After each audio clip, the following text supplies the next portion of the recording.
So I'm going to start with a short story. I will maybe first start by acknowledging our guests, Dr. Fred Matiang'i, Professor Marwange, Senator Maora, and the rest of the Secretariat, all protocols observed. Good evening. The gentleman I'm going to talk about is also Fred, so I would like to mention that it is not the same Dr. Fred. So Fred is a Kenyan who came here a few years ago and worked in a home, not as a nanny, but took care of a house that was owned by a Mzungu called Macmillan. He would report at 7 o'clock in the morning, and the goal was for him to clean house, take care of the house, and make sure that everything, food and all that, was done. The man, Mr. Macmillan, was a businessman. He was not married and needed someone to just watch the house. So what happened is our dear Fred would report very early in the morning, make breakfast for the boss, and then the boss would leave.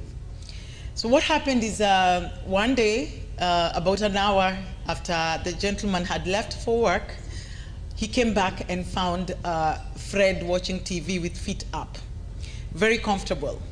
And he asked him, Fred, what happened? Are you done? And you know how Kenyans are, we are very animated. He did. For those who know, it means you're done.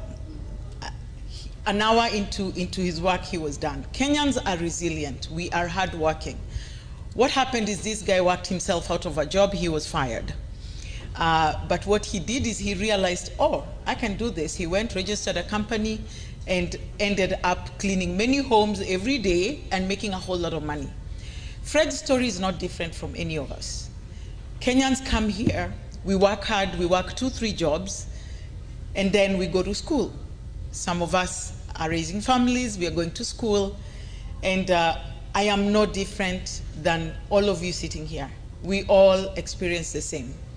Only after 15 years of being here, working hard, and thinking I have enough experience to go and make an impact in our country, I left and went to do what I was very passionate about, which was public health and tech. I went, in the beginning, worked as a country director for CDC Foundation, and then eventually registered my own company.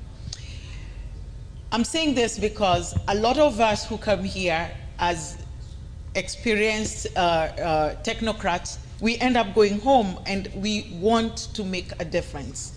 But sometimes it's not easy. I went, registered a company, mHealth Kenya, and during the time when I ran the company, I was able to bring enough money. As a principal investigator, we were able to bring a lot of grants. And by the time I was giving up, and I will explain, I was able to bring at least over $12 million in funding that went towards supporting HIV, AIDS, and also a little bit of COVID. What happens is that sometimes as a woman, it's tough. I stand here in high heels to make an impact. Because at one point, I felt that I needed to be 6 inches taller to be able to face my colleagues, to be able to fight, to be able to survive, and I did. I survived 12 years.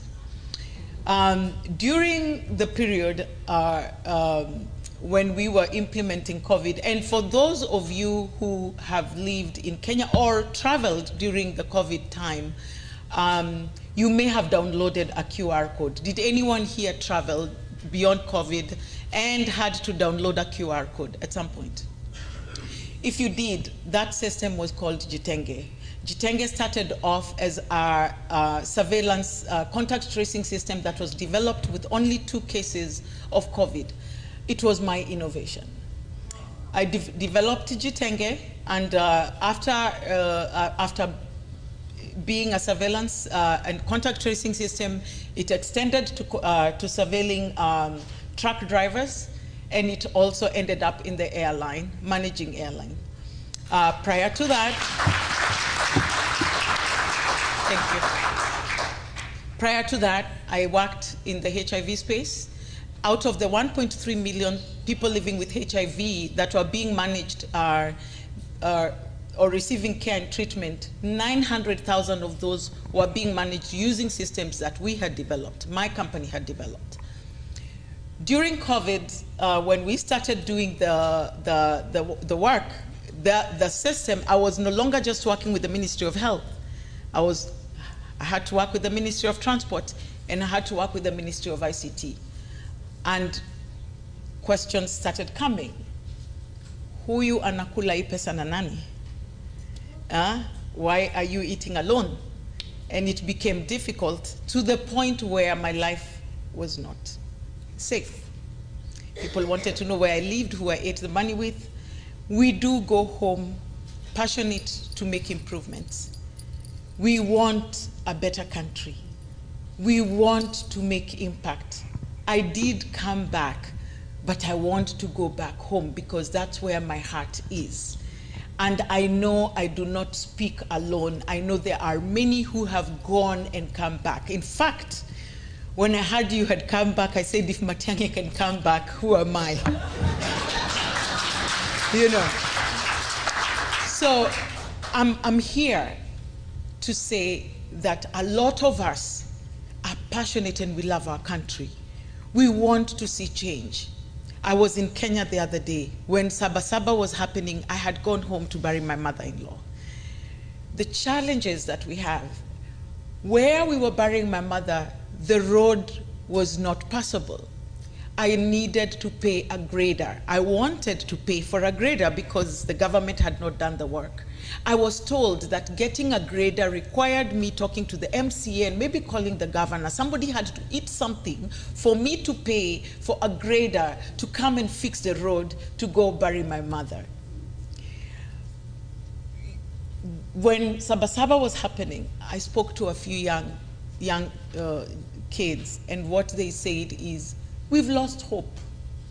People are saying we are suicidal. We are not suicidal. I have gone to school, I've done my bachelor's, I have done my master's, and I'm still home. I start a business, I go and the city council clears my business. So what do? I'm not suicidal, but maybe my mom will be better off without me. It will be one more plate she does not have to cook. So the reason I am here is because of the same. I know you guys are sitting here because you want a better Kenya. I went to Kenya because I wanted a better Kenya. I was at one point about to apply for a position at Kenyatta Hospital. They needed a CEO. I thought I was qualified. And somebody told me, do you have kids you're raising? Don't dare. It's not safe. We want a better Kenya. So anybody that's going to make our country better, we will be right there. I was in Kenya during your tenure, during the time that you were working. I know your work ethic. I know what you've done. I saw you. I was there during the Matiang'i A. I was there when you were improving lands. We are victims of land grabbing. My mother is a widow and she has lost land. And I know you played a big role in making sure that a lot of people got their title deeds. So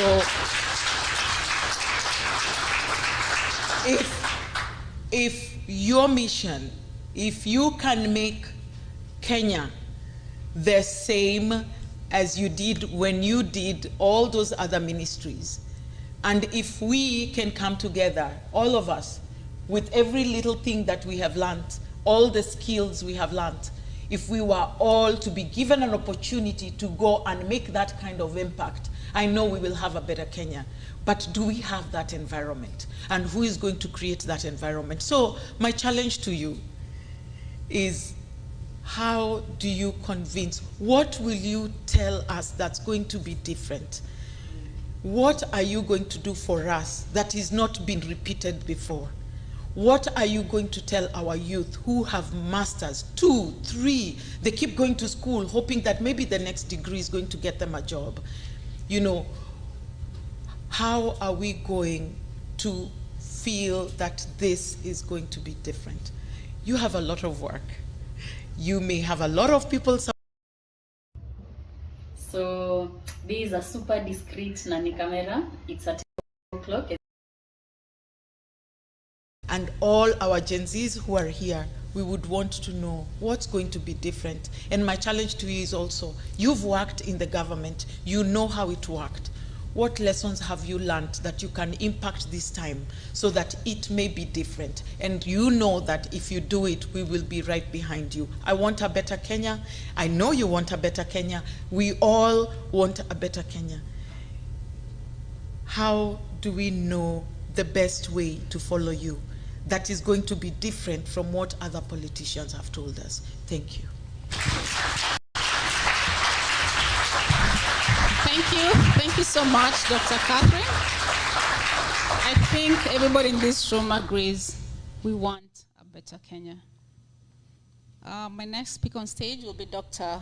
Helen Ogalo. Dr. Helen Ogalo is an engineer with the Maryland Department of Transport. He also serves as a professor at the University of Maryland. Karibu, Daktari.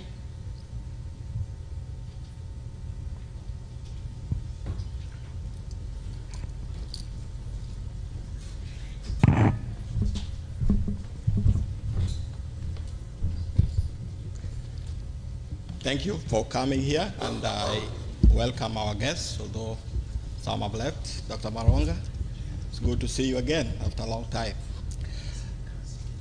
I'm here to speak about what I do, what I've done for some time now, about 20 years.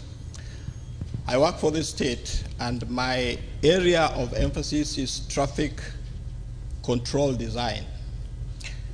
I don't know how many people know here that if you just go and pave a road and you don't put those signs, you don't put those pavement on the road, it's not a road. Because a road that cannot control how traffic use it is not really a road, and that is the emphasis of what I do. My concern, which has been troubling me a lot, first of all, is equity and inclusion in the provision of roads in Kenya. You look at some areas, you find that they are really well equipped in terms of the network of roads. But you go to other places, you have to walk long distances to get to a place where there's a road that you can use. So at one time, I'm also a member of engineers, professional engineers in Kenya. So I presented a paper at one of the conferences, and I mentioned this concerning the roads. And one of the things that I did was to look at, let's say, the population density and compare with the percentage of mileage of roads that were in those areas. And when you look at that, you find that there's a lot of inequity in that. For example, I want to just give one example here that might be useful for us. If you compare, for example, Kirinyaga County and Murang'a County, the population density is 413, that is for Kirinyaga, and 419, that is for Murang'a. But the percentage of the road network in Kirinyaga is 1.4. That is taking the network of the roads in Kirinyaga compared to the total network or the total mileage that is there. It's only 1.4%. But Murang'a has 2.4. So you can see there is a difference there. Yet their population density is about the same. I compared also Kiambu and Kisii. The population density in Kisii is in Kiambu is 952, and that one in Kisii is 958. But the network in Kisii is 1.4%, while the network in Kiambu is 3.4. Basically, what I'm trying to say here is that we know what road does. If somebody is sick, and you want to take this person to the hospital, and the network is not good, there's a very likelihood that this person might end up dying just because he could not be taken to the hospital in time. So for us to be in a position where we can distribute what the government is providing, then it means that there should be some equity in the way these amenities are provided. And my hope, Daktari, is that when you reach that space, which I know you are going to be there, then this will be taken into account. Because a person who is sick in Kisii is not better than a person who is sick in Lokichogio, somewhere there. So we want to be able to provide, as a government, to provide for everybody who is there to make sure that they can be given equal provisions. The other area of my concern is traffic fatalities. That is one of the things that I also do. Here in Maryland, for example, I looked at another statistics which can help us to understand what I'm talking about.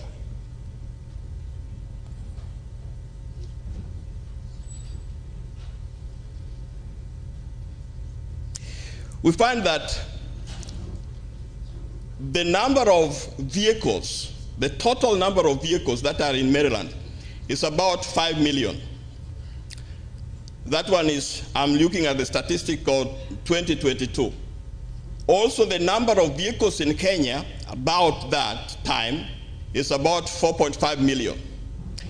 Yet the number of fatalities in Kenya is about 4,000 compared to 500, about 500 and something in Maryland.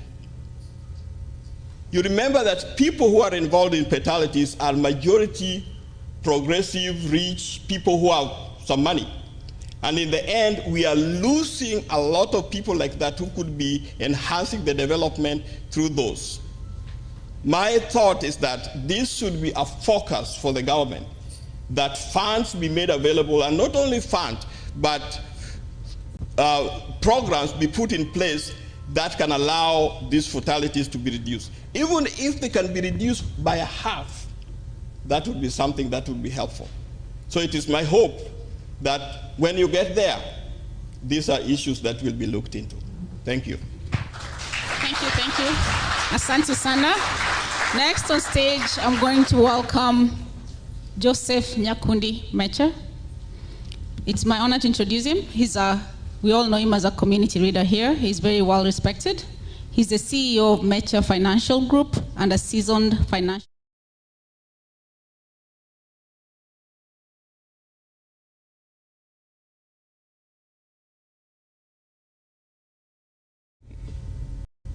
He doesn't seek power for power's sake. He seeks to restore dignity to leadership and hope to our people. So tonight, I ask you to do more than listen. I ask you to engage. I ask you to stand with courage. I ask you to believe again. Let's believe in our motherland. Let's believe in Kenya. Let us organize. Let us mobilize.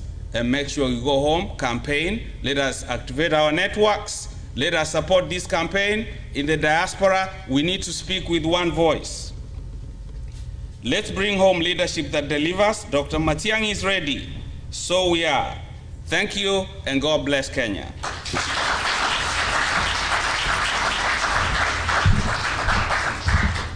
Thank you, thank you, thank you so much. Today I've learned one thing. Ukisema harambe, tunasema? Thank you, Mecha. Thank you so much. On stage, I'm going to welcome my co-host again, Karanja Maura, who is an educator and long-term community leader in Baltimore. We all know that in 2022, he made history by running for Senate, elevating the visibility of Kenyan American community in Maryland politics. I think he's the best person to welcome tonight our keynote speaker. Karibu sana Bwana Maura.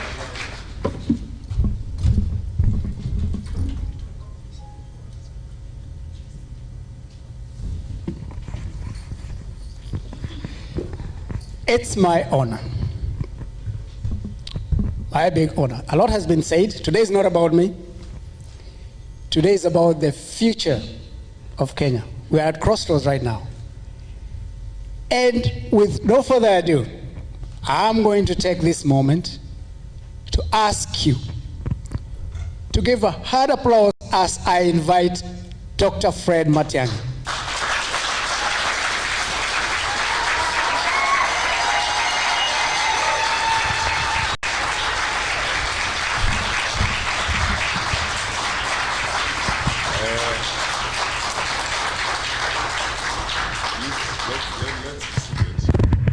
Let's be seated. Thank you very much, indeed.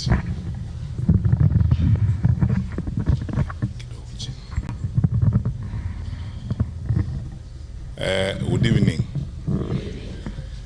I elected to speak from here, and I told the organizers to indulge me because proximity is very important. I want to be close to you as I engage with you. First of all, allow me to take this opportunity to thank the Lord for all of you wonderful people, especially the leaders of this DMV area.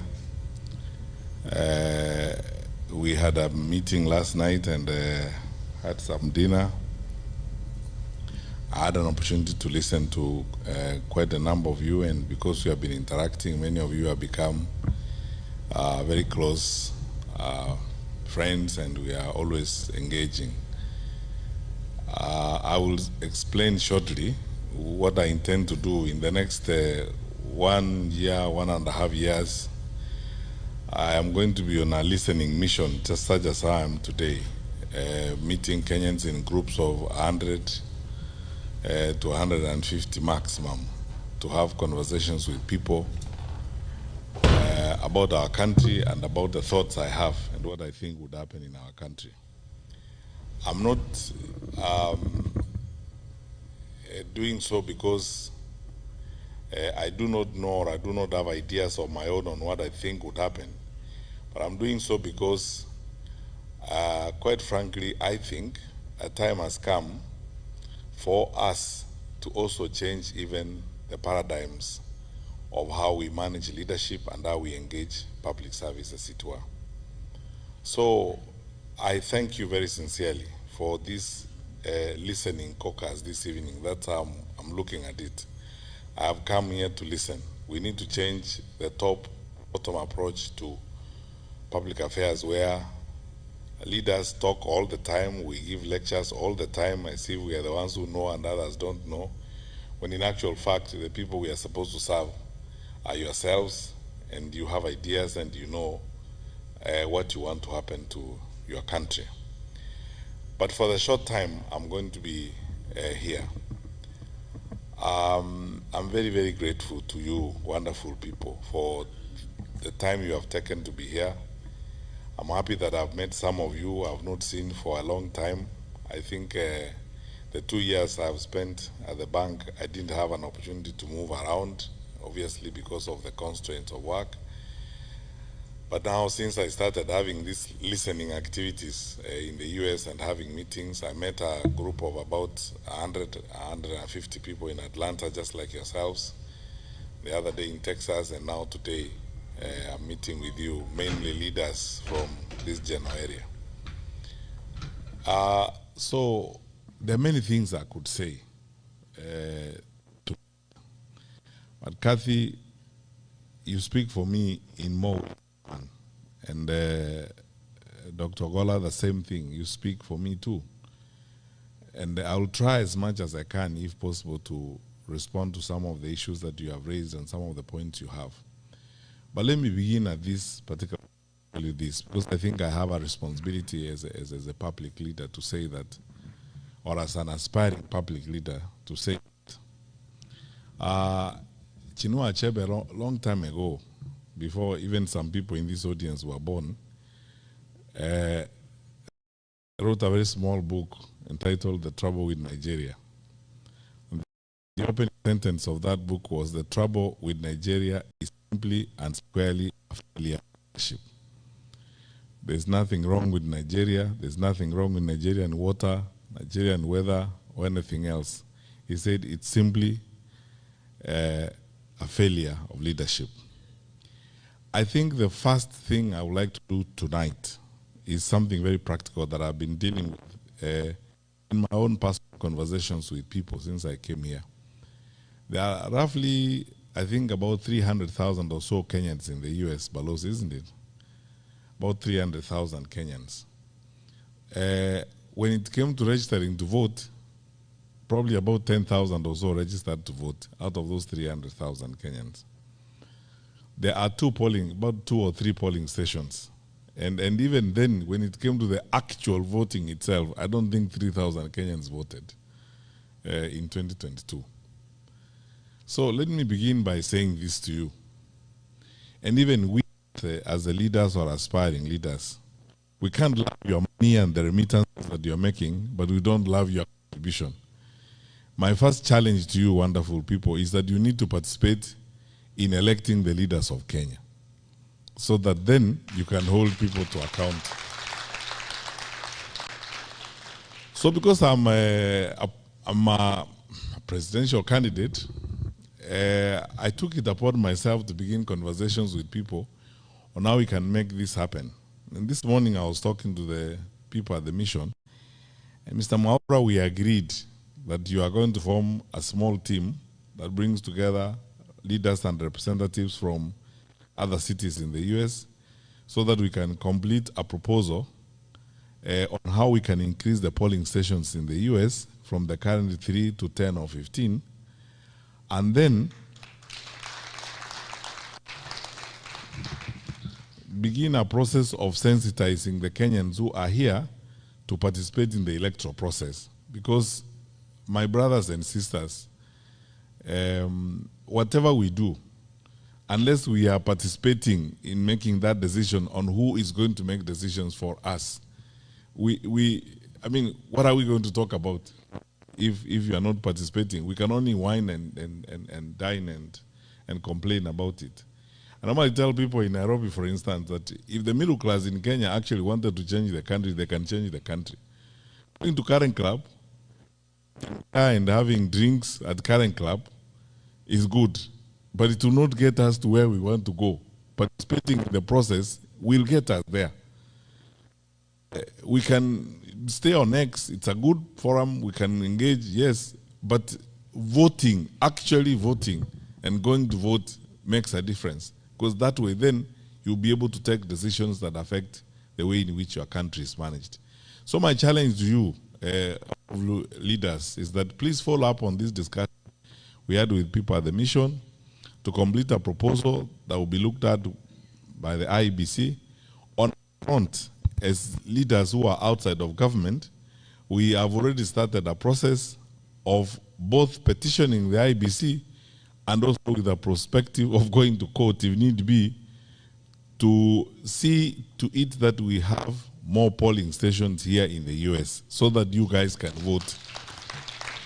Because it's not, if there was a polling station here tonight in Baltimore, there are more people here who would vote than all those who voted in 2022 from the US in the first place. So this is something I think we need to work on. That's where we need to start from in terms of our participation and so on.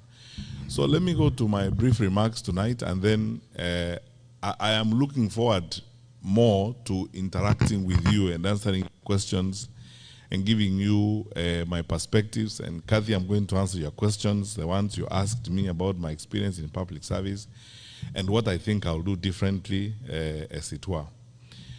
Now, there's nothing wrong with our country. That's where I'll begin. I am one of those people who had the privilege of serving my country in the position of a cabinet minister for 10 years, 2 terms with President Uhuru Kenyatta. That was one of the best times in my life. With all the challenges and the crises, in the Ministry of Interior, for example, 2/3 of the time you operate on adrenaline. Because you sleep with phones on either side of your bed. There's no single night that you'll go through the night without those phones ringing, and none of them calls you to wish you happy birthday. or to wish you a good night's sleep. It's a crisis after crisis after crisis.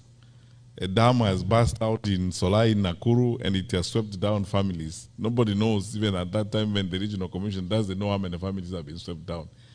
And that is 11 o'clock at night. From then on, there's no night for you because you have got to gather the country together and make, decisions.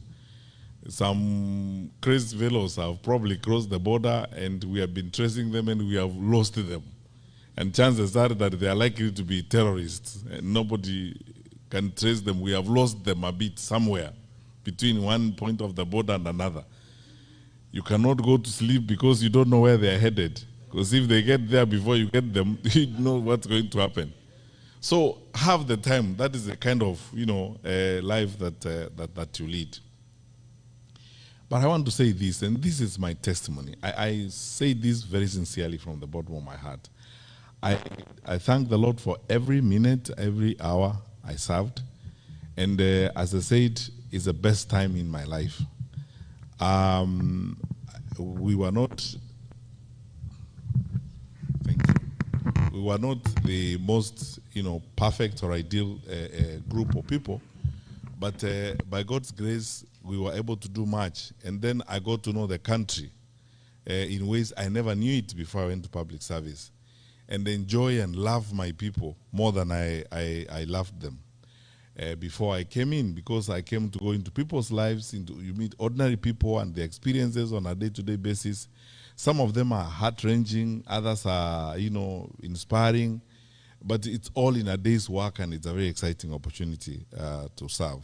And for those of you who were with us last night, I spent a lot of time telling you about some of those experiences and how great they are and so on. So, since independence, nearly 63 years now, we've had self-rule, we've had 3 administrations, actually 4. This is the 5th administration. And in addition to, peaceful transfer of power, we have been relatively stable except for when we have had challenges such as we did in 2007 and when we have had security challenges of one kind or the other. We are the anchor state in East Africa, and on the Horn of Africa, that's how we are perceived. We are the most influential and probably consequential environment within the Horn of Africa. Believe me when I say this to you, because of my exposure and travel, we are some of the hardest working people on the continent. And, we have one of the most educated populations. The reason why people choose us for investment and so on is the leverage we have is the human resource capacity that we have in our country. So by and large, because I always start by telling people that even when we have political contestations and challenges as a country and as a group of people, the last thing we can do is talk down our country, because our country is our only home on earth, and we have a patriotic duty and a citizenship responsibility to always ensure that we draw a line between country and the leaders or the administrations that will come and go and that will change from time to time. Our country, by and large, is okay. The fundamentals of our country, right from independence, are such that we could do even much better than we are doing right now, which I'm going to come to shortly. But I have to say this to you, and if I didn't, I will be lying to you. We have very fundamental challenges in our country right now. As somebody who has served before and served in a very sensitive responsibility, I hate to break it to you, but this is the truth. I think our country is very close to the cliff, and we are facing very, very serious challenges. When you see the level of violence in the country, when you see citizens hijacking a police vehicle and driving it around, the anger and pain and frustration down below is unprecedented. I have not seen it before. Those of you who have come from Kenya recently, you can bear me out on this. The population is angry, frustrated, and especially disappointed because of unfulfilled promises, constant piling of lie after lie, failure in critical sections of our society and our economy. You know the challenges we are facing now in the education sector, nearly chaotic. No one knows what's going to happen next. Capitation not going to schools. I am told, because I speak to a lot of principals these days, that schools are going to close a bit early because of budgetary challenges and so on. All these are signs of state failure. But the one that worries me most, and the one that should worry you most, is one, that level of violence. And you know, your Kenyans, I'll be very candid with you, how Mungiki, how Sungusungu, and all these violent groups came up. They started, first of all, because the former state failed, the informal state took over. So as a result of the violence and the recklessness that we have seen from the formal state, the vigilante industry is going to start growing. And if the vigilante industry grows, it means we are setting and moving to an element of anarchy. That happens when our leaders are making excuses, and saying, it is this tribe or that tribe, it is the Kikuyus who are trying to destroy government, and so on. I said in public the other day when I was in Kiambu that, this has been essentially a history of excuses. In the first year of the administration, they said it's Uhuru and his administration that left us empty coffers, that didn't do anything, and so on. Whole year. The following year, it was Raila and Asmio and the Luos who are bringing maandamano and causing problems. Whole year gone. The third year, it is ni Wakikuyu wanataka kuharibu serikali. The fourth year, it will be ni Wakisii na Wakamba na Waluya wanataka kuharibu serikali, and so on and so forth. That's why I say there's nothing wrong with our country, except that we elected through a democratic process incapable leaders who clearly, sometimes you wonder whether they had a plan to govern or they had a plan to do something else. Because if they had a plan to govern, we will not be in the state in which we are. And now, I want to answer the first question, Kathy, you asked. What would be the difference? I want to be absolutely frank with you. I am here and I am interested in running because I believe that I will offer better management and better coordination of government than we are seeing.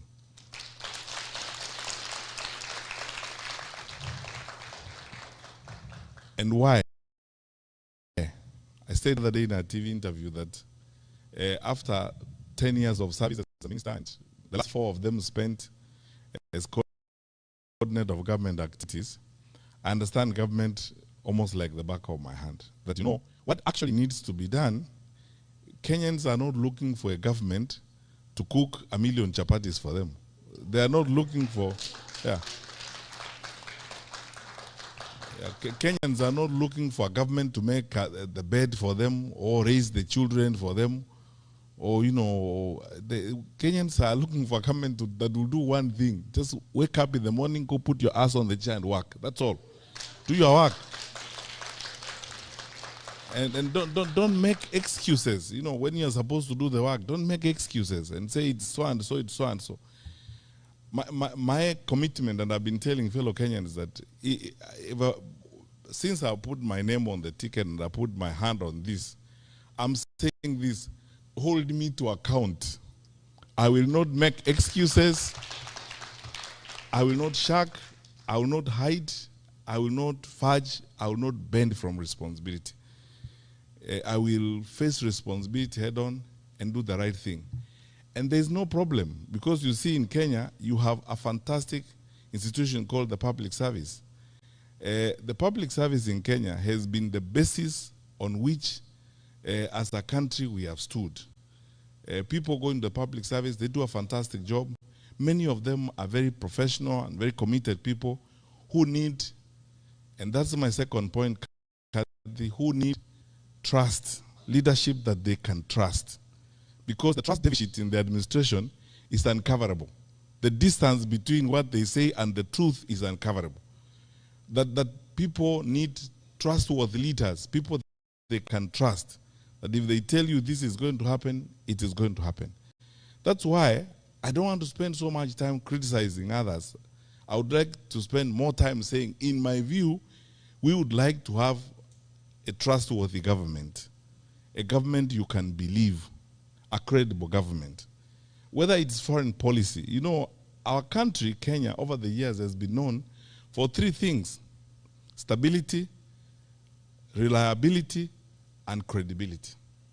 That you know what we tell you is credible as a government. The reason why we are an anchor state in the Horn of Africa and in East Africa is because our neighbors trust us. Over the years, they have trusted us. The largest UN office in the south is in Nairobi. We have very credible relations with the United Nations High Commissioner for Refugees. How on earth can we be the ones arresting opposition leaders and returning them at night to their countries? These things are hurtful to our image as a country. They affect our citizens, especially those of you who live outside the country. If today you were a consultant, a Kenyan consultant in Khartoum, working for a UN agency, how would you be comfortable when that government probably thinks you are a citizen of a hostile country? And it is unnecessary, the things we need to do. So, Kathy, I think the difference would be, I am interested in, and I believe there are many people in Kenya who are looking forward to honest and trustworthy leaders, people they can believe and people they can trust. All of you wonderful people grew up in an environment where you know viongozi wa kitaifa, wakubwa wa serikali, wakizungumza mahali pale waseme, kuanzia mwaka ujao, mpango wa elimu utakuwa namna hii. Kila mtu anaamini hakika hivyo ndivyo itakuwa. Lakini tuseme ukweli, leo watu wakisimama pale, ahadi tumepata ahadi kama maelfu sijui 15 na hakuna hata moja, nothing. In 2022, just before the elections, I was invited to a meeting by Archbishop Ole Sabit and the Anglican bishops. And I spoke to them in this video clip that has been doing rounds all over. The bishops asked me questions about, you know, the budget. You're saying 5 billion, 2 billion to see border. I don't know which billion is to who. They asked me, I said, these are lies. You're just being lied to. I said that 3 years ago. And Kenyans, it has come to pass. And I said, the Chief Justice invited us to a meeting in Naivasha of the National Council for Administration of Justice. Everybody was in the room, including judges of the Supreme Court and the TPP, the entire justice sector was there. Then I was asked, including the late Jebukati who attended the meeting, I was asked this question about money and campaign finance. And I said, you know, this wash business we are seeing here, some of these people doing well on the campaign trail are people who are on the Interpol list for wash and money laundering. If we are not careful as a country, we are going to launder into elective offices up to 40% of these characters. And we will pay a price for it. Today, my colleagues, those of you who are in the finance sector, you know we have been listed. 3 weeks ago, the EU also listed us as an insecure financial transaction environment. It has never happened since independence. And the reason why I was very surprised about that EU one is that we are the only country in East Africa on that list. I want to be diplomatically sensitive. Sitaki kuongea mambo mengine niseme, unajua hata Burundi haiko huko.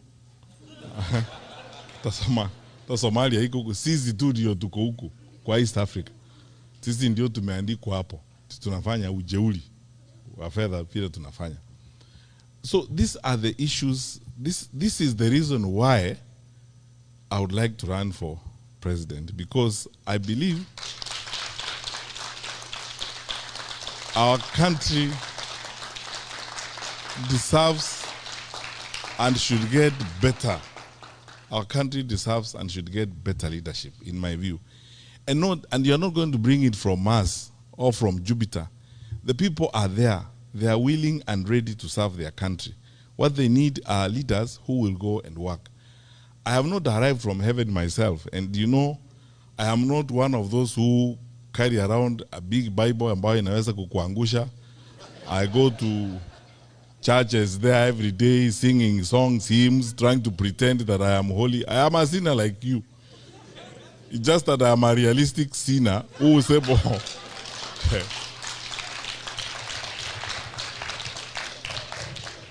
who would like to do his work and get his work done. That is it. Who will not make excuses when I'm supposed to deliver services, and who is willing to level with the people of Kenya and tell them the truth, as it were. We know when Gen Z happened, the demonstrations against Finance Bill 2024 in June 2024. First of all, I asked very many people, and you know, the privilege I have is that you cannot hoodwink me. I think, as someone said in this room, the late John Mijuki and myself, all parties parliamentary inquiry, where all parties come together, have a parliamentary inquiry. In fact, if I was president that time, I would have worked with the leader of majority and worked with the speaker to have an all parties parliamentary inquiry. Why? It would have even given me an opportunity as president to listen to the Gen Z and to have an opportunity for them to ventilate so that I understand what is actually going on, have the parents come there, and it would have given us an opportunity as a country to do deep dive and soul searching on what we had not done that caused Gen Z to get to that point. So, we did not do it because viongozi wa kitaifa think they know everything.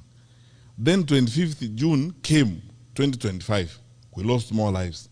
Then Sabasaba came. We lost more lives. And my brothers and sisters, we cannot continue that way. That is not how we are supposed to live. And in all that, you can see irresponsibility, dereliction of duty, recklessness. And it's best demonstrated by the language you have heard leaders use and the sentiments that you hear leaders using. I was shocked in this day and age, 63 years after independence. There's somebody who talks about tribes. Where do you live? I mean, those things, nobody talks about those things anymore. I asked some friends last night where we were having dinner. Which one of us goes to hospital in Kenya and you are sick? You are very, very sick. You are shivering in your car. But then you ask people, please check on the list, what the tribal background of the doctor on duty before I go in. Because you just get in, you are treated, and sometimes you don't even know the ethnic background of the fellow who's treating you. But until you are treated, you go away. Why should it matter? When you walk to a bank, for example, in Kenya, you go to Equity or a family bank, you want services, you go to the teller. Do you first of all ask, by the way, where do you come from? Before you ask, it's transactional. You just fill out your papers or you discuss your loan and you go away. It doesn't matter anywhere else. Why should it matter when it comes to making decisions on the leadership of the country?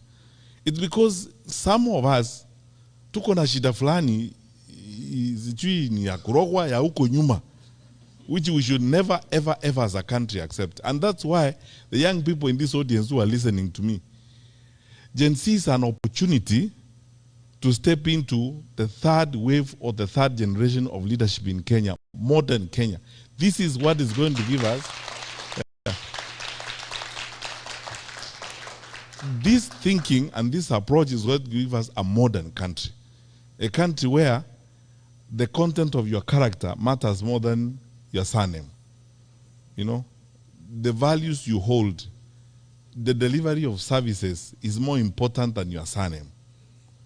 Because all those primitive things where your surname is supposed to lead you somewhere, so that if your name is Omolo, then I make a decision whether or not you should pass through this gate. That time is gone. And Kenyans, let us not only resist, let us reject that kind of attitude. So, I'll speak about this until the cows come home, but this is my vision. That one, we can put up, and I can promise, we can put up a credible government that can be trusted, that will ensure the stability of the country, that is reliable. We will not do some of those things that will hurt the image of our country. When I have another time, I will tell you about some of these challenges that we had, even when I was Minister for Security, when some of our neighbors were trying those kinds of things, and we told them, we will not solve your problems your problems will be solved there. Don't drag us into your quarrels. Everyone is free to come to Kenya and have fun, as long as they don't break our laws. If you break our laws, that's a different story.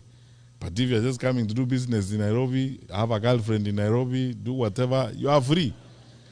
Do business here, put up a whatever, that's fine. That's what our country is supposed to be. Because we want to be honorable and respectable members of the international community. And we are signatories to all those conventions, including the protection of human rights and stuff like that.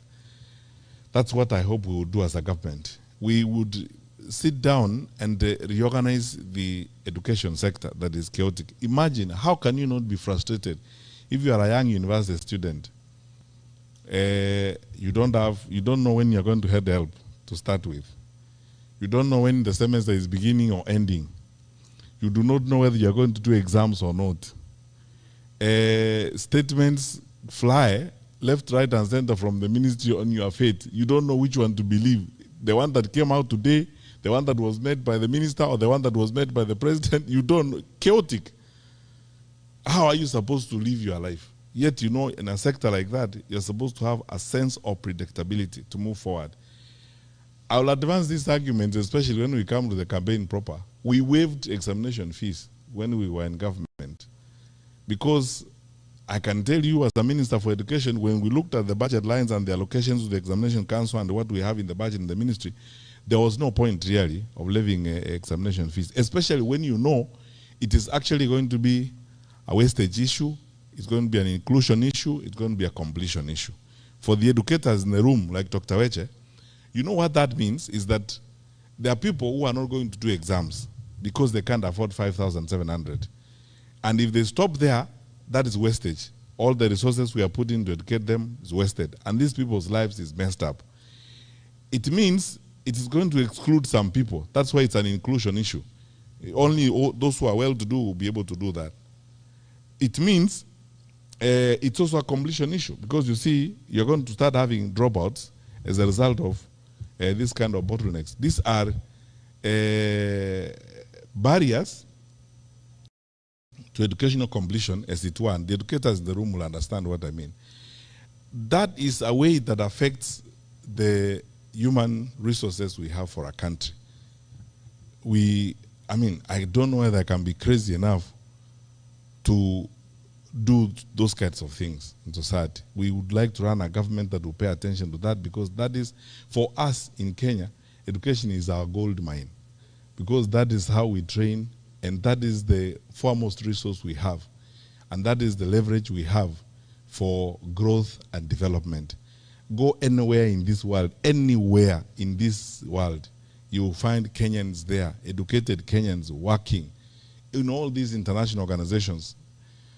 Sylvia, my colleague, is here. From next week, I'll call her my former colleague when my notice for the bank expires, from the World Bank. And they will tell you, there, we have several economists. We are actually one of the few African countries, I can say that authoritatively, that have contributed significantly to the capacities that you have, even at the bank here. It's because of our education. That is one thing we cannot miss. We need to address it, and we'll sort it out. We will secure the country and ensure that, you know, it is, yani ni aibu ya ajabu.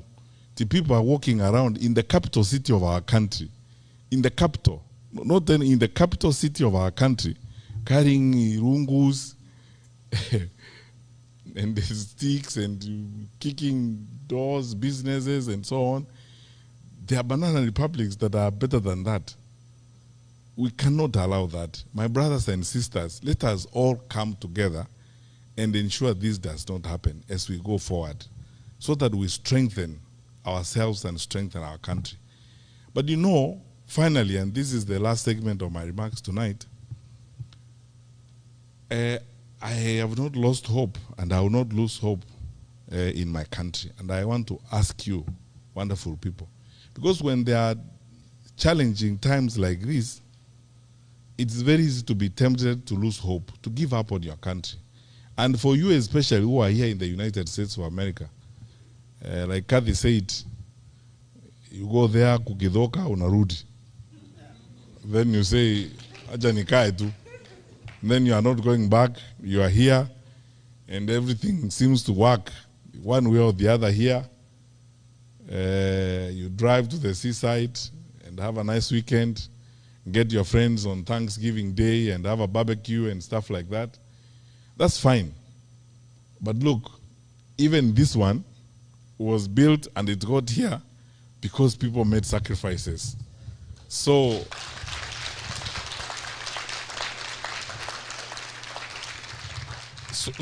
it is our turn to make sacrifices for our generation so that our children and our children's children will find a Kenya that is like this one, so that other people will also come to our country and never wish to leave because they will find that our country is also very nice, and it can happen. And the reason why I have this hope is because I can speak with authority. I know my country. I know my people. I know my fellow citizens. We are better people than this. My country is better than this.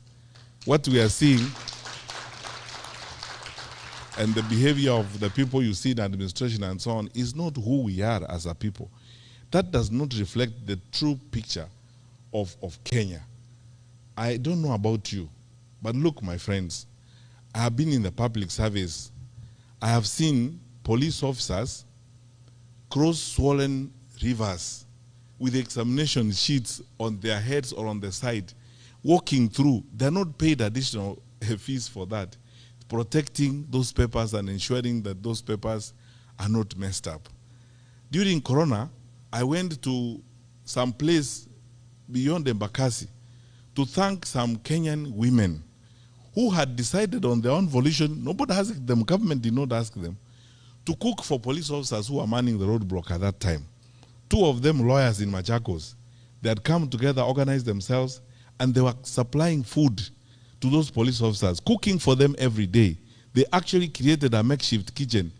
The government did not give them budget to do that. They volunteered, they mobilized women, and they were cooking for the police officers there every day. I went to Limuru at 1 a.m. at night, one time, with my colleague Mutahi Kawe, who was then Minister for Health, to a police roadblock. And I found women from the local shops serving those police officers with tea and bringing bread. Government did not ask them. The Kenya Association of Manufacturers, Phyllis Wakiaga and Company, putting private sector people together to contribute water tanks for police stations and soap so that police officers can wash their hands to deal with infection at that particular time. I have seen with my eyes how Kenyans turn up when we have a disaster, donating blood. When we call for food donations, when we have a challenge, Kenyans turning up in their numbers to contribute food. During Corona, we wouldn't have succeeded were it not for the big support we got from the private sector. The private sector team, chaired by Madam Karuku from East African Breweries, and bringing together all these people, committed, attending meetings every day without asking for sitting allowance, and guiding us and working with the government to secure the lives of our people. We are a great country, and we can do many things.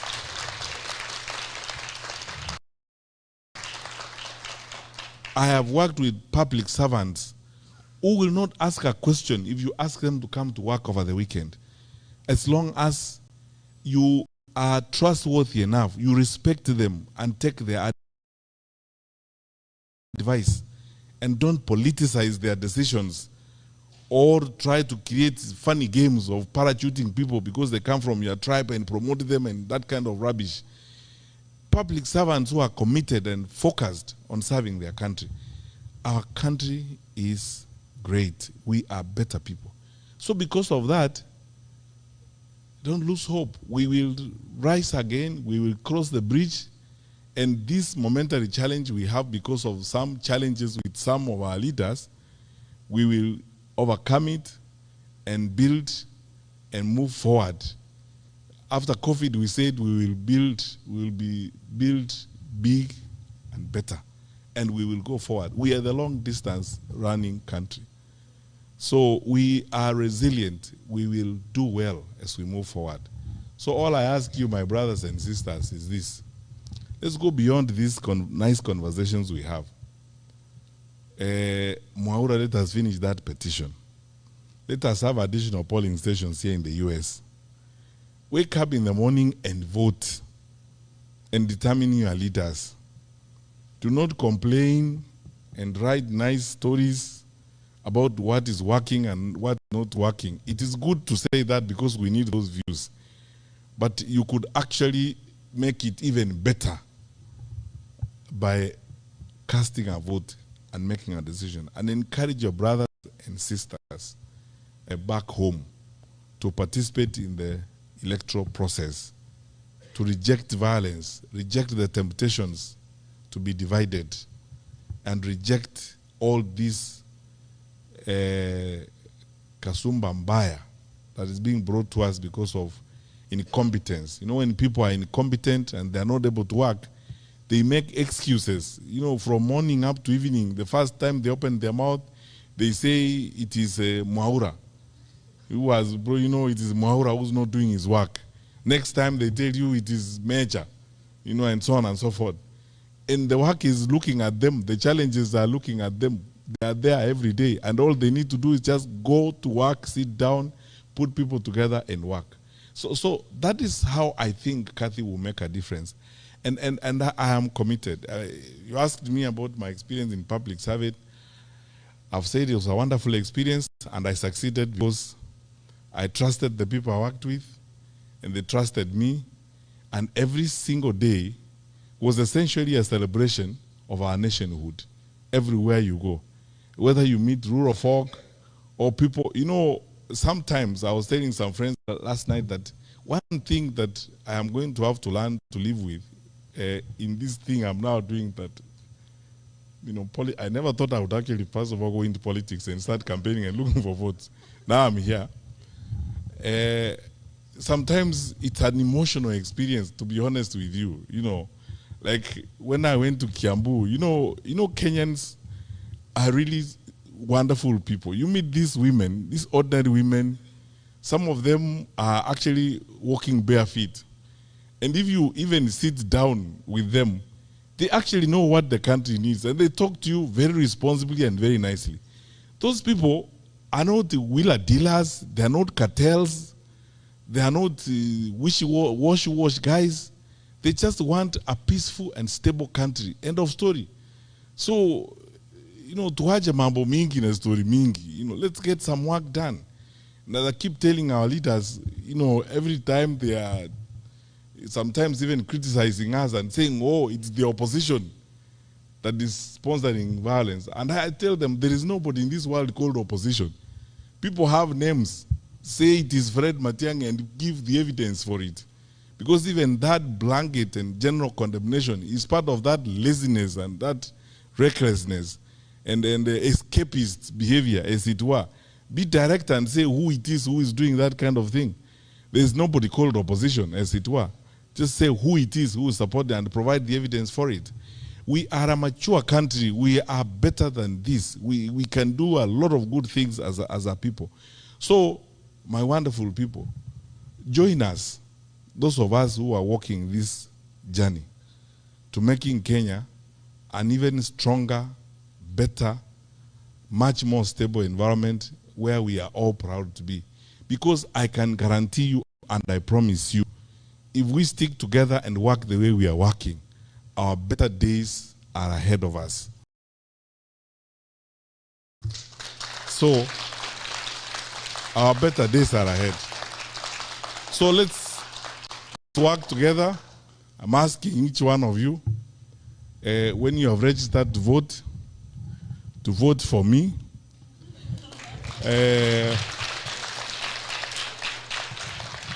But I don't put a full stop there. I put a comma. I say vote for me, comma, and hold me to account. Yeah.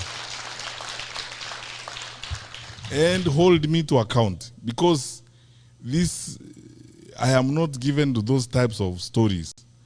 I used to enjoy driving in schools even at 6 in the morning and hanging out with the teachers and until the job is done. There isn't anything I cannot do if it is my assignment, if it is my work.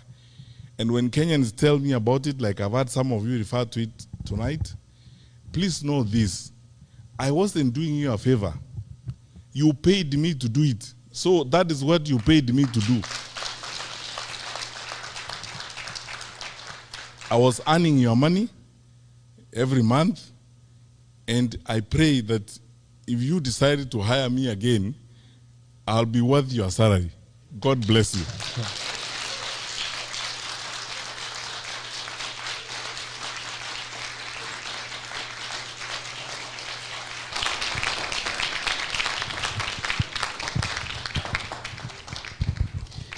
Thank you, sir. We can get seated.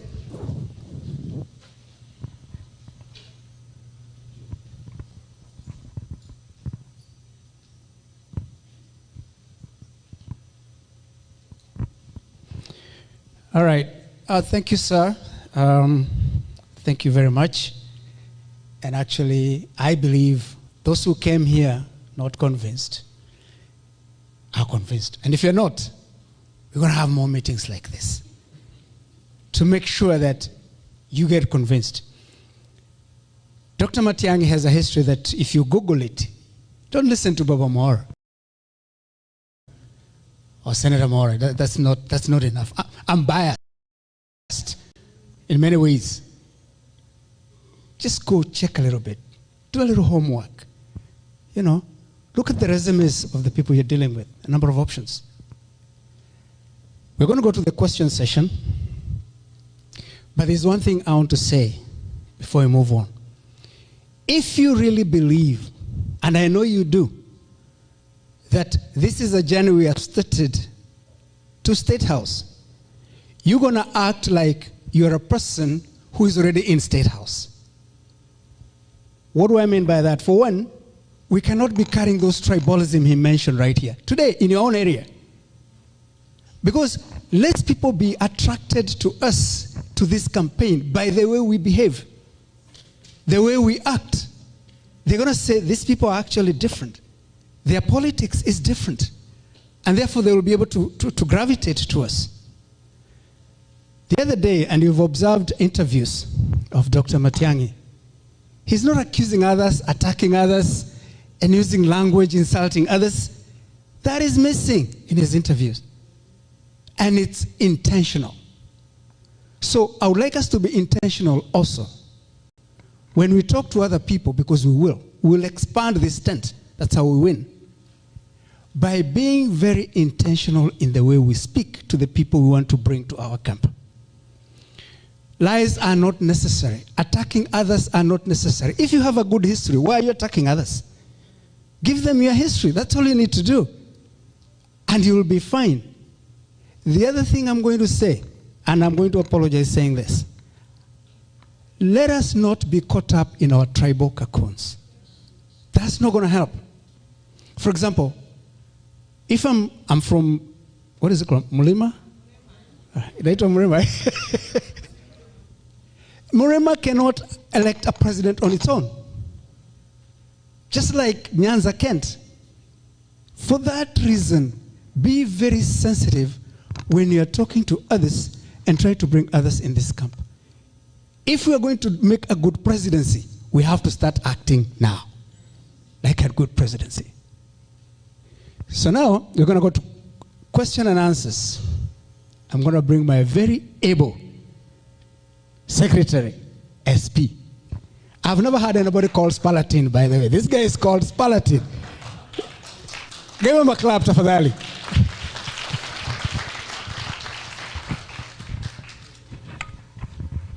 Good evening once again.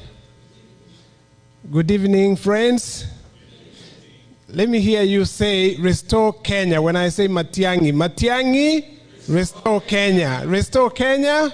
Matiang'i. Now, I have a very difficult task at this moment because I recognize that we are running short of time, and I have to apologize that we are not going to be able to have a roaming mic. At a time, I think 2 months ago, we did request you to submit your questions online, and from that, we collected about 70 questions. I have collated all those questions into the bundles that I have in my hands. The good thing is, from Dr. Matiang'i's speech tonight, he has answered quite a few of those questions. Now, the task that is before me here is whether to go ahead and ask the questions and for him to choose to answer them or skip them. But let me say that I'm going to ask a few questions on current affairs and governance issues, because you've touched on quite a few of those questions, and we'll see how far we can go with this. We've all witnessed the violence that has been meted on young Kenyans, noted Gen Zs in Kenya, and infringing on their right to picket since June 25th, as the youngsters here spoke about earlier. The latest cases of Albert Ojwang and Boniface Kariuki are still alive in our minds. Now, as a former CS Interior, what is your take on the high incidence of police brutality and extrajudicial killings? I will bundle that with another question addressing the Gen Zs. What is your take on how the Gen Zs are going about presenting their views on this matter? You can address that, and then we can move on to governance issues.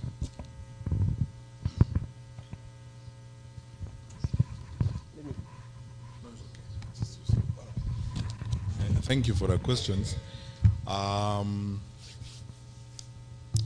You see, and I think I'll explain this. I believe some of you will probably be hearing this for the first time. You know, the world over, police have what we call the foundational conduct of police is actually based on what we call the theory of training. In many countries, especially in communist-related countries or in Eastern Europe, police are trained to suppress the population, or they are trained in some cases to do work that is essentially militaristic and so on. Many civilian countries, especially democracies like ours, we train our police for purposes of just law and order, preserving law and order and tracing or investigating crime. So I'm saying this because even when I was in the Ministry of Interior, I was invited several times to Parliament to address these issues like extrajudicial killings and forced disappearances and so on. And I kept telling, you know, I would tell members of Parliament, and I would tell you today as Kenyans, and please, this is the fact of the matter. Our police and our security, our domestic security teams are not trained to suppress the population, or they are not trained to control, or as I said, brutalize the population. That is why our police system is civilian supervised, because the minister is a civilian, the president and the National Security Council in most cases is populated by civilians. Our security teams are civilian supervised. They're supervised by civilians, not trained security people as it were. And because of that, the police developed the elaborate document called standing orders. The police have got standing orders. And the standing orders basically is the code of conduct for the police. It is because everybody realizes that sometimes there may be individual police officers, and there have been cases where individual police officers have acted beyond the law or beyond their powers under the law. And that happens with every profession, because, I mean, we have a code of conduct for teachers. I was Minister for Education, and I know cases where teachers were dismissed and punished for having affairs with students and that kind of thing. Because of that, that is why I normally say we have to drill down on these issues in a very specific manner. And that's why we call for accountability. And in cases where investigations have been done and culpability has been established, police officers have been jailed, and some of them have been punished in cases where some of them have even been charged with manslaughter or even murder in that case, or execution for that matter. That's why on this particular issue, if you ask me what's my take on it, I have been calling for accountability.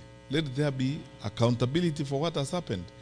And by the way, no one should tell you that we cannot get to the person who actually shot that person. Because you see, these teams move in the command in small groups as platoons and so on, and they are assigned particular areas when they are given assignments in the morning.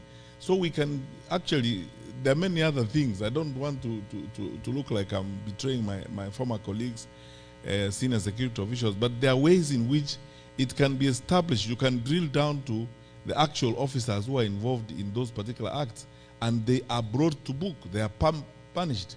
And if we don't do that, then we will have a rogue, a rogue security system. The reason why we always insist on accountability is because that is how civilian supervision is going to restore and ensure dignity in the policing of the country, as it were. Let me give you an example. A number of times when I was minister, I had these experiences, and let me give you practical examples. A boda rider was killed by some police officers somewhere in Marani or somewhere there.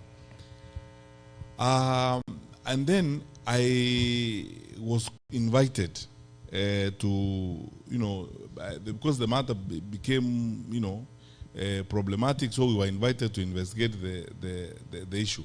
I went there with the Inspector General of Police. There is a unit we used to call the Internal Affairs Unit. And we drilled down to a point of actually getting the people who are actually involved in that particular incident. So it's possible, it's very possible to drill down to the respective incidents and ensure this is done. What is my take on how Gen Z are expressing themselves? I don't know of what kind of country we want to have where people don't express themselves. I've given this example before, and please, if you don't mind, you can indulge me, I give this example. When I went to education, I used to insist in schools, when I'm going to schools, especially for Parents' Day meetings, that let us now listen to even the students. Because, the general tradition of conducting affairs, in schools is you have a Parents' Day meeting, and everybody, tunakura pilau, people stand up and go, and the students don't say a thing. Yet, actually, we have gone there for students. Educators in the room, like Dr. Weja know, that listening to the voice of that is where inclusion begins and ends. So I went to one school, and I told the principal, I want to listen to the students, give them a mic, let them also ask questions.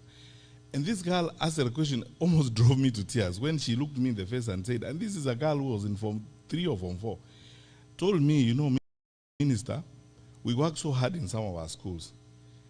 There are schools where people steal exams wantonly. And we know the basis upon which people are admitted to the Faculty of Law or to medicine and so on is on the basis of the grades they have.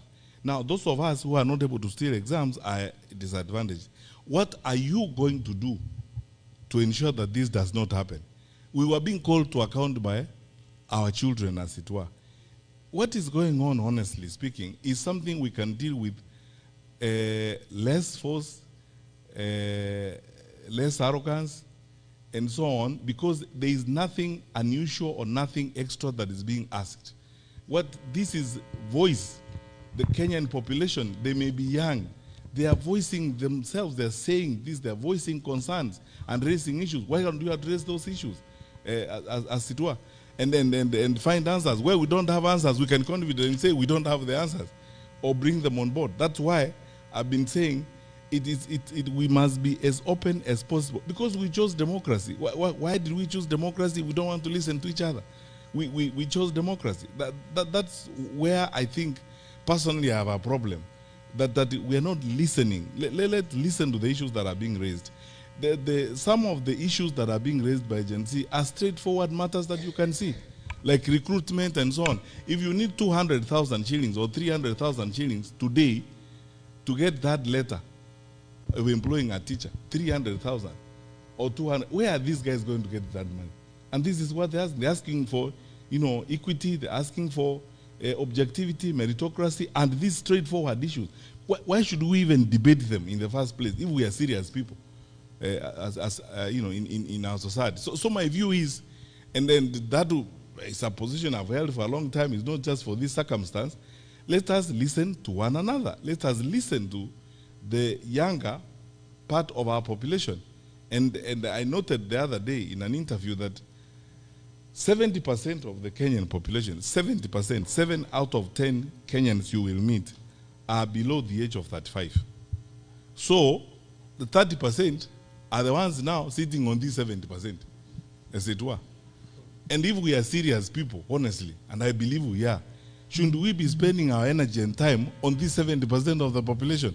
And if we are serious about what we believe, and these are the people who should be investing more of our energy, because this is the way the country is going to be in the future. Some of us are facing the door.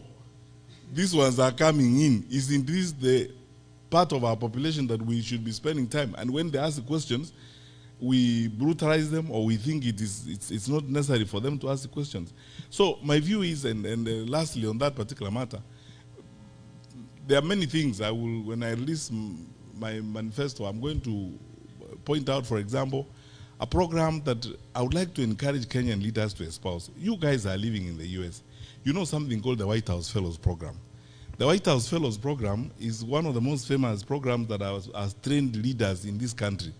Young top interns who intern in White House, who end up becoming leaders who do great things. Of course, the most famous intern was Monica Lewinsky, for different reasons,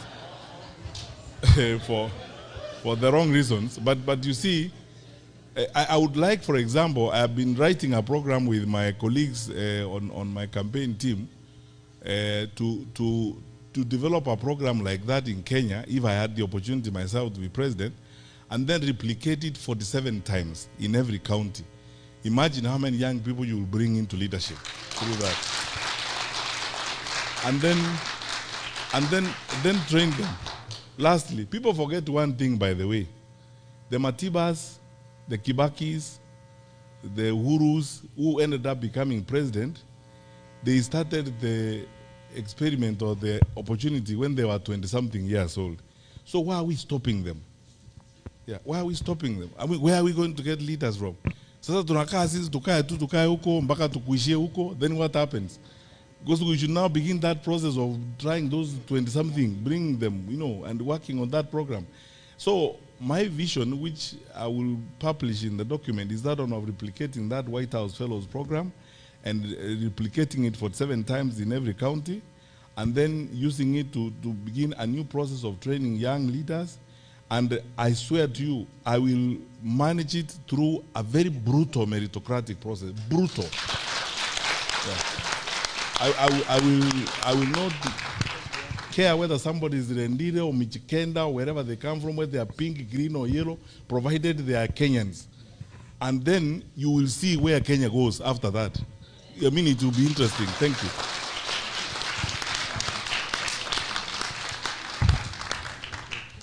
Thank you, Daktari, very, very much. As you have seen, they are dimming and lighting our lights because they're saying it is time. Huko kwa klabu tunaita last call. We may not be able to.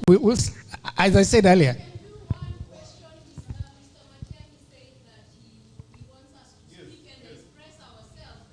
We're talking about time. This place. What? Come. Kuja uliza. You see that lady over there? Kama utanisaidia kuripa check tukipitisha wakati. Tuko na pesa tutatoa. Pesa tutatoa wapi? Tuko na pesa, hii ni diaspora. One question. So, we would like to continue, as again we promised this place. And Vera will tell you it was very difficult to get this place. We want to be able to come tomorrow and get this place. Unaelewa? So please. Yeah. We don't want to that's the problem. a separate meeting because we want our questions answered as young people, because we've had this narrative over and over again. And that's why we came, because we want to know if we are open to supporting the best candidate. we came to be convinced, but we are tired of being silenced as young people, not being given a platform all the time and being. So yes, ask the question. One. Just one. There. Okay. So you can get out of it. Yeah. So. In the event that you become the president of the nation of Kenya, because there is a high possibility you will be the president. Yeah. And given the atrocities that Ruto has done, how will you hold President Ruto and his out of office and the complicit politicians and police officers accountable for over 94 deaths that have occurred at the protests that have occurred since last year and now? We want to see him jailed. That's what we want. We want all of them held accountable.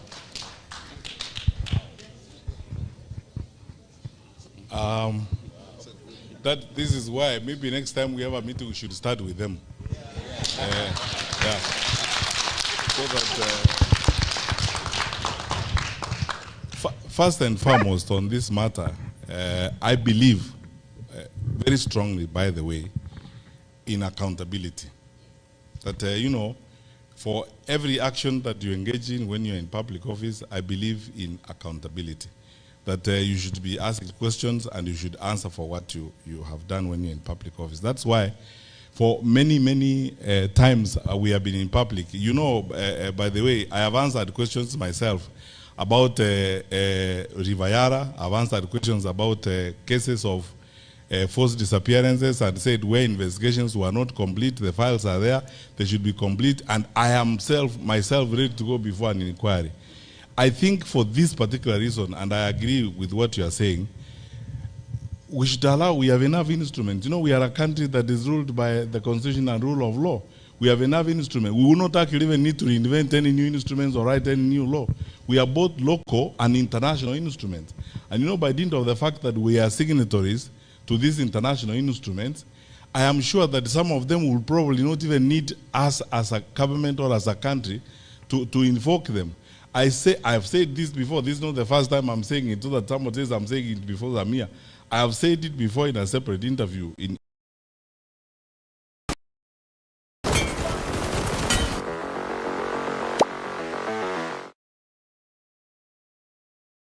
And I used to tell even police officers when I was their minister, don't take instructions from me to do something wrong, because when you're standing in the dock, I will not be there. The truth of the matter is this: let us all pray and hope that, one, we have a peaceful movement and transfer of power, because the stability of the country is very important. And two, when that happens, I promise you that I will not depart from the line of accountability according to the law and according to what's happening. So that you see, sometimes our countries have got fragilities or certain challenges that we all know. If you politicize certain things, you can end up plunging the country into a chaotic situation. But if you stay on the path of the law, you are always better off if you stay on the path of the law. And the law assists you. Let me finish with this statement. The former head of public service, Mr. Francis Mudaura, when I was in government, we used to have challenges of one kind or the other. So I used to like consulting these wazes, sit down with Mudaura. And Mudaura told me one thing that I will never ever forget. He told me, you know, Minister, if you actually lived by the law, you decided yourself when you wake up in the morning, you are going to respect the law and you are going to follow the law, you will be a very peaceful man, because you will have nothing to worry about. Because the law makes it easier for everybody, for those who are aggrieved, for those who have been accused, to do the right thing. So I think my view is, let us pray, even as we part, let us pray that we have a peaceful arrangement, and through that we ensure that the law and the constitution we have in place, which is strong enough, comes into play. I will not betray the constitution. That's my promise. We have come to the end. This is a vote of thanks by Dr. Marwanga, please, before they shut us down. God is good, and all the time. Thank you very much, everyone. Very quickly, let me just give a vote of thanks. But before I do that, My name, as Mr. Mwaura, who is the chairman, by the way, of the DMV group, has said. Thank you very much, Juan Mwaura. We have, here is the thing. I am one of those guys who went home. I am one of those guys who went home, believing in our country. And then I came back. In fact, I ran away eventually, saying, I'm done. When Dr. Matiang'i here called me that actually he's going to run, and they told me he's going to run, that's when I said, maybe I can actually go back home again. So, and I know there's a lot of people like you, like me, who basically took off, but there is hope, isn't it? He has said there is what? There is hope. But then, how do we get where he is to where he needs to be in the office? Big challenge, and that's where we need the diaspora help. Why should the diaspora really be involved in this thing? Do you know that we in the diaspora actually know when Kenya is doing well and when it's not doing well? Right? When Kenya is not doing well, we are always wave. Is it wave? People are in hospital. People need fees, and so on and so forth. When the country is doing well, then we don't have to do what? Our people are also what? Are comfortable. So, if the country, if Matiang'i gets there, we will definitely benefit as the diaspora. Then here's the thing, we have power. What power do we have? We have power from where we come from the village we come from. So we can do three things to support Dr. Matiang'i here. One is, obviously we can vote. He has asked for the vote, isn't it? Secondly, we can also influence our villages. Talk to your people at home. First, tell them to get IDs, the young people. Tell them to get voters' cards. And then eventually to vote for who? For Dr. Matiang'i at the end. Second, let us try in social media to really brand Dr. Matiang'i. Let's sell him. And lastly, Dr. Matiang'i has to sell his vision, isn't it? He has to travel the entire country in Kenya, isn't it? How do you think we can support him with that? How can we support him? Wave. We can do wave. We can support him with what? With finance. So thank you very much, Dr. Matiang'i. We really appreciate that you have been here, that we have talked with your people here. Thank you very much, the TMV people, for organizing this. And the people, our people, my people, Dr. Matiang'i's people, thank you very much for coming. We really appreciate you. Thank you very much. Last prayer. That's prayer. This is a prayer so that we can go. We started with prayer. We're ending with prayer.